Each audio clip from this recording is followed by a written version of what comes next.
Most people think of Australia's ghost towns as gold rush failures, places that ran dry and emptied out slowly over years. But there is another category of abandoned town on this continent, and it does not disappear slowly. It disappears overnight. A single system forms over warm water, tracks toward the coast, and hits a town that was never built to survive it. Some of those towns get rebuilt, some get relocated, and some get used. The storm as cover for something the government wanted to do anyway. Stay for number 1. What happened there was not a natural disaster. It was a natural disaster that the state of Queensland used as an excuse to do something it had been trying to do for years, and the people it was done to are still living with the consequences. Number 10. Victoria Settlement, Northern Territory. In 1838, the British government made its third attempt to plant a permanent military and trading outpost on the northern coast of Australia. The previous 2 had failed. This one, on the Coburg Peninsula at Port Essington, was supposed to be different, a strategic garrison to counter Dutch and French expansionism in the region, designed to grow into a commercial hub comparable to Singapore. Royal Marines under Captain John MacArthur landed on the traditional lands of the Majinbami clan and began building. The problems started immediately. Port Essington was a landlocked harbour with no cooling sea breezes, and the population began suffering from malaria, scurvy, and heat that made daily life barely functional. On the 25th of November, 1839, just over a year in, a tropical cyclone struck the infant settlement. The storm surge swept 3.2 metres across the low-lying peninsula, demolishing the prefabricated timber cottages, the church, and the government wharf. The Royal Navy brig HMS Pelorus was driven hard aground. 12 people died. They rebuilt in stone and brick, using a brickmaker who had been shipwrecked during the same storm. The new buildings were more solid, but the colony still attracted no commercial shipping, no free settlers, and no trade. By 1848, visiting scientists described it as a rotting ruin, houses eaten by termites, soldiers suffering from chronic illness, the whole enterprise quietly falling apart under the tropical sun. In 1849, the British government formally abandoned the settlement, 11 years after arriving. The standing stone chimneys, the partially intact brick gunpowder magazine, and the cemetery remain as ruins inside Garrigunak Balu National Park on the Coburg Peninsula. It is one of the most remote heritage sites in Australia, which is appropriate. It was one of the most remote failed ambitions in Australian history. Number 9. Condon, Shellborough, Western Australia. Before Carsack, before Port Hedland, before any of the Pilbara's modern infrastructure existed, there was Condon. Gazetted as Shellborough in May 1872, it holds the distinction of being the first port settled in the Pilbara, a tidal creek settlement 16 kilometres east of the De Grey River mouth, built to service the major pastoral stations along the De Grey River and later to supply the Nullagin and Morlina goldfields. The geography was the problem from day one. The tidal creek silted rapidly and constantly. Larger vessels could not reach the landing. Cargo had to be transferred to lighters far offshore and brought in piecemeal, which made everything more expensive and slower than it needed to be. The low-lying coastal sand dunes offered no protection from the cyclones that regularly crossed the Pilbara coast, and every major storm chewed further into the jetty, the warehouses, and the domestic buildings. When Port Hedland was developed as a deep-water port in the late 1890s, geographically closer to the goldfields and naturally protected, the trade simply migrated. Condon did not close dramatically. It was gradually swallowed by the shifting coastal sand dunes until there was nothing left to close. Archaeological inspections have since found the scattered remnants, timber jetty piles, a stone groin, concrete store foundations, rusted ironclad house ruins with heavy wire ropes still attached to the roof structures, the ropes used to lash the roofs down during cyclones, which tells you something about how they lived, a steel telegraph post, and a small deteriorating graveyard. The wire ropes are still there. The cyclones still cross that coast. Number 8. Old Onslow, Western Australia. Onslow was gazetted in October 1885 at the mouth of the Ashburton River in the Pilbara, sited to export wool from the expanding sheep stations of the hinterland. The problem was immediately obvious to anyone who looked at the map. The mouth of the Ashburton was a dynamic, shallow estuary with a shifting sandbar that caused constant maritime accidents. Ships could not get close. Cargo had to be transferred via lighters from vessels anchored offshore, then hauled 6 kilometres across marshland by horse-drawn tramway to reach the town in 1897. A severe tropical cyclone destroyed the first sea jetty entirely. Subsequent jetties were rebuilt closer to the river mouth, where siltation rendered them useless at low tide. Between 1953 and 1963 alone, Onslow suffered 5 cyclone impacts with gusts exceeding what the infrastructure could withstand, a concentration of severe cyclonic events unmatched by any other Australian town in the same period. In 1912, the town received almost no rain at all. In 1961, 3 distinct cyclones crossed the coast within 5 weeks and swamped it. By 1920, the community had had enough. The Ashburton Roads Board and local pastoralists agreed to relocate the entire town 18 kilometres northeast to a new site at Beeden Point, where the water was deeper and the harbour geometry more forgiving. Throughout 1925, the original town site was systematically dismantled. Residents and their timber-frame homes were moved across the salt flats on camel and donkey-drawn wagons. What they left behind is still standing in parts. The 1893 police station, built from locally quarried coral sandstone in Victorian Georgian style. The original jail cells. Remnants of the 1894 post office and hospital water tank. Structural stabilisation works were completed in 2016, funded in part by the Chevron-operated Wheatstone project, the modern industry that replaced the wool economy, working to preserve the ruins of the economy that preceded it. Number 7, Balla Balla, Western Australia. On the night of the 21st and 22nd of March, 1912, one of the worst cyclones to hit the Pilbara coast drove directly across the settlement of Balla Balla. What happened in the waters offshore that night went far beyond the destruction of a small port town. Balla Balla had been established in the late 1890s on a coastal mud and sand plain overlooking Duputch Island, built to serve as the port and railhead for the Wim Creek copper mines. It had 2 hotels, a blacksmith, a police station, a post and telegraph office, and a 2-kilometre rubble causeway with a narrow-gauge railway connecting the mines to the shipping jetty. It was functional and modest and completely exposed.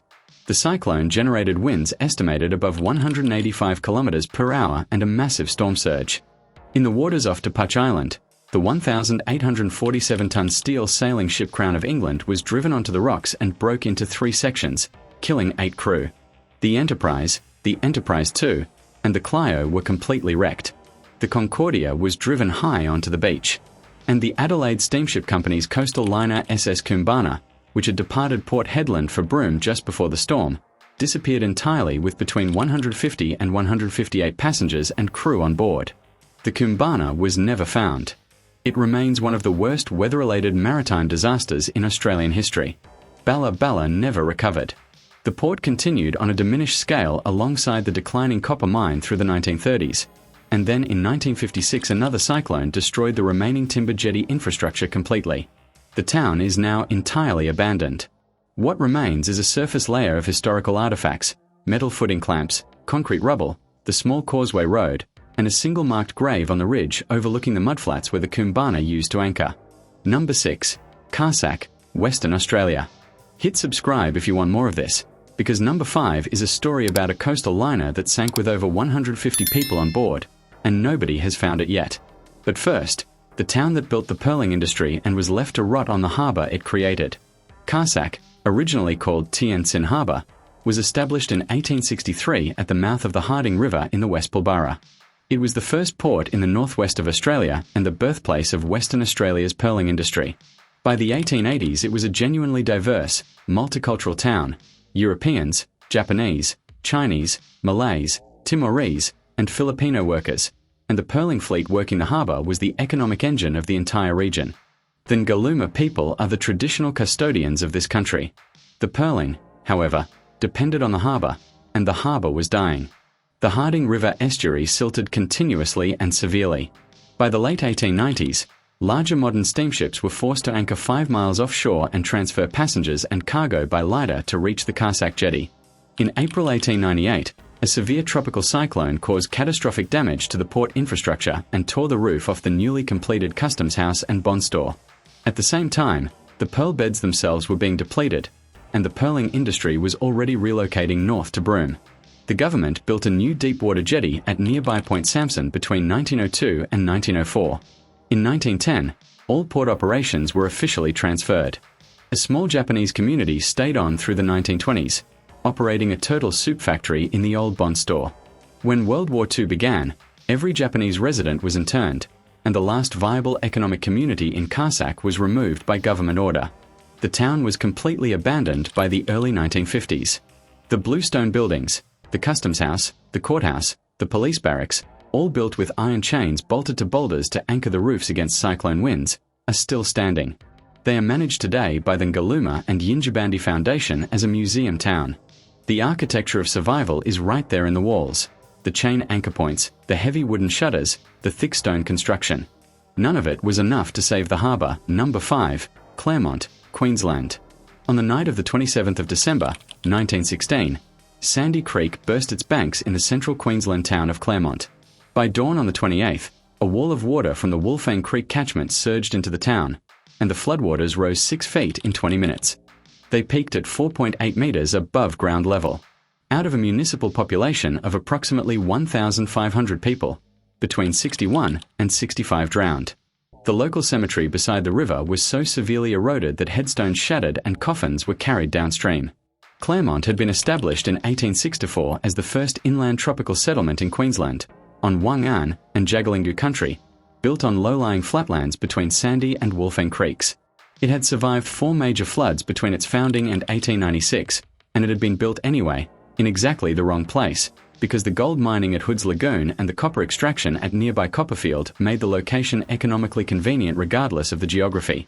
The 1916 event was caused by a tropical cyclone that crossed the Queensland coast between Bowen and Mackay and tracked rapidly inland, maintaining its intense inner core structure as it moved into dry country. An estimated 750 millimetres of rain fell within 18 hours across the Sandy and Wolfang Creek catchments. The result was not a slow flood. It was a wall. In the immediate aftermath, the surviving residents refused to rebuild on the flats. The Queensland government passed the Claremont Flood Relief Act 1917, granting land on higher ground approximately 1 kilometre away on the condition that residents build within 12 months. What followed was remarkable. Rather than leaving their buildings behind, the community used steam traction engines to physically move them to the new site. 2-story commercial hotels, the Grand Hotel and the Hotel Leo, were jacked up, placed on wooden rollers, and winched slowly uphill. The Grand Hotel's transit took approximately 4 weeks. During the move, boarders continued sleeping in their rooms and eating meals in the dining room as the building crept toward its new location. The original low-lying town site is now parkland. On Capricorn Street, a replica of a piano hangs in a tree, marking the height the floodwaters reached in 1916. The town moved. The marker stayed behind to show where the water was. Number 4, South Mole Island, Queensland. Not all of the abandoned towns on this list are from the 19th century. In March 2017, severe tropical cyclone Debbie, Category 4, struck the Whitsunday region of Queensland, which attracts nearly 900,000 visitors annually. The South Mole Island Resort, a 188-room property with multiple swimming pools and a golf course on a 28-hectare island at the heart of the Whitsundays, took catastrophic structural damage across its accommodation wings, roofs, and communal areas. The resort had been purchased by the China Capital Investment Group for $25 million in 2016, 1 year before Debbie hit. The cost of rebuilding, combined with insurance disputes and shifting corporate priorities, exceeded whatever the investors calculated the future return to be. The resort has not been rebuilt. It remains on the market as a rotting ruin, its swimming pools cracked and empty, its accommodation blocks open to the weather, the tropical vegetation moving in through the broken windows and across the tennis courts. South Mole is the most visible example of what researchers call the rotting resort trail across the Whitsundays, a string of high-value tourism assets that cyclones have destroyed and corporate owners have walked away from, leaving the environmental liability to transfer back to the state. Brampton Island, in the Mackay region, is in the same condition. Great Keppel Island has been partially demolished. The pattern is consistent. A speculative asset gets hit by a Category 4 system, the remediation cost exceeds the projected yield, and the company chooses to forfeit rather than rebuild. These are modern ghost towns. They are not made of corrugated iron and sandstone. They are made of reinforced concrete and fiberglass, but the mechanism is identical to every entry on this list. The economic rationale for the place disappears, and what is left behind is the infrastructure. Number 3, Exmouth and the Pilbara Coast, Cyclone Narelle, 2026.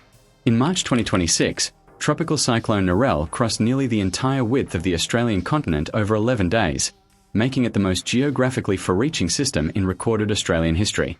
It formed east of Papua New Guinea, made its first landfall near Lockhart River on the far north Queensland coast as a Category 4, tracked westward across the Gulf of Carpentaria, dumped over 300 millimetres of rain across the already saturated Northern Territory, and then emerged over the warm waters of the Indian Ocean off the Kimberley coast and rebuilt into a Category 4 system again as it tracked south.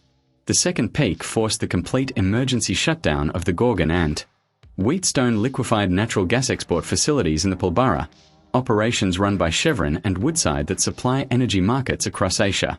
The shutdown of those facilities moved global energy spot prices. A cyclone crossing a remote stretch of the Western Australian coast created an immediate economic ripple felt in Tokyo, Seoul, and Singapore. As the eye bypassed the Northwest Cape, it hit Exmouth with winds exceeding 200 km per hour. The local airport was extensively damaged. 4 structures were completely destroyed. 27 were severely damaged. More than 50 residents had to be evacuated from the local evacuation centre when the centre itself sustained structural damage. Further south, Narelle destroyed an estimated 80% of Carnarvon's winter banana crop. The town of Oodnadatta, traditionally Australia's driest inhabited place, received more than 50 millimetres of rain in a single night from a related tropical low positioned over the Simpson Desert, isolating the community and cutting all road access. This is not a historical story. This is March 2026. The systems that abandoned Balla Balla in 1912 and drove Onslow to relocate in 1925 are the same systems, and they are not becoming less frequent or less intense. Number 2, Old Onslow, the buildings that didn't move. There is a second Onslow story worth telling separately. When the town relocated to Beaton Point in 1925, not everyone and everything could be moved. The Coral Sandstone Police Station, built in 1893 by the Public Works Department in Victorian Georgian style, was too heavy and too solidly constructed to transport across 6 kilometres of salt flat by camel wagon. So it stayed. The jail cells, the original 1893 cells and a concrete block added between 1906 and 1907, stayed. The remnants of the 1894 post office stayed. The hospital water tank stayed. These buildings have been sitting on the edge of the Ashburton estuary for over 130 years, through every cyclone that the Bureau of Meteorology recorded hitting that coastline, and there have been many. Cyclone Trixie in 1975 recorded the highest wind gust in Australia at the time when it crossed near Onslow. The buildings are still there. The coral sandstone turned out to be the right material. The people who quarried it locally and used it to build a police station in 1893 made something that outlasted the town it was meant to serve, outlasted the economic rationale for the port, outlasted the jetties, the tramway, and the horse-drawn wagons. Structural stabilisation works completed in 2016, funded by Chevron's Wheatstone project, which operates out of the new Onslow down the road, have ensured the walls will stand for longer still. The ruins of Old Onslow are there now, off an unsealed track, on the edge of the estuary, waiting for the next system to cross the coast. Number 1. Hull River, Queensland. Hull River Aboriginal Settlement was not a town in the ordinary sense. It was established by the Queensland Government in 1914 under the Aboriginals' Protection and Restriction of the Sale of Opium Act 1897, legislation that is exactly as coercive as its name suggests. It was a state-run forced labour and detention camp on 2,900 acres of Jaru traditional country near what is now South Mission Beach. Aboriginal people from across North Queensland were forcibly removed, transported in chains to Hull River, and made to clear rainforest for banana plantations. The Jaru people built their homes in bark humpies on the exposed beachfront. The European superintendent and his staff occupied timber houses on higher ground. On Sunday, the 10th of March, 1918, a Category 5 tropical cyclone crossed the coast directly over the settlement. The system generated winds estimated between 240 and 288 km per hour and a storm surge of 3.6 metres that swept hundreds of metres inland, reaching high into the forest canopy. Every coastal structure was obliterated. The superintendent and his daughter were killed by collapsing infrastructure. An estimated 40 to 100 Aboriginal residents were swept out to sea or killed by the collapse of the bark dwellings on the beachfront. The only structure that survived was a single concrete flower store, on higher ground, where the European staff's houses had also been. And then the Queensland Government made its decision. Rather than rebuilding on Jaru country, police rounded up the surviving residents, injured, traumatised, many having just lost family members to the storm surge, along with other Indigenous people from the surrounding Tully and Cardwell districts. Without consultation and without consent, they were transported in April 1918 to Great Palm Island, 37 miles offshore from Townsville, to establish the Palm Island Aboriginal Settlement. This relocation initiated decades of forced removal and institutional segregation on Palm Island. The Queensland government had been looking for an administrative reason to relocate the Jaru people from their country. The cyclone provided it. The settlement was never rebuilt. The Jaru people were not brought back. Palm Island, which began as an emergency relocation of storm survivors, became one of the most notorious sites of colonial control in Australia's history. At South Mission Beach today, there is an interpretive memorial centre marking what happened at Hull River. The Jaru people are still there, on their country, holding the memory of a disaster that was made into something worse by the people who were supposed to be responsible for them. The cyclone does not choose its targets. It crosses wherever the water is warm and the conditions are right. What determines whether a town survives, relocates, or disappears entirely is never just the wind speed. It is the politics of who gets resources to rebuild, who gets moved at their own request, and who gets moved at someone else's request while the storm is still clearing. Every town on this list answered that question differently. Hull River answered it in the worst possible way, and the answer was made by people who were nowhere near the beachfront when the surge came in. If you want more Australian history that did not make it into the textbooks, subscribe. We go deep every week.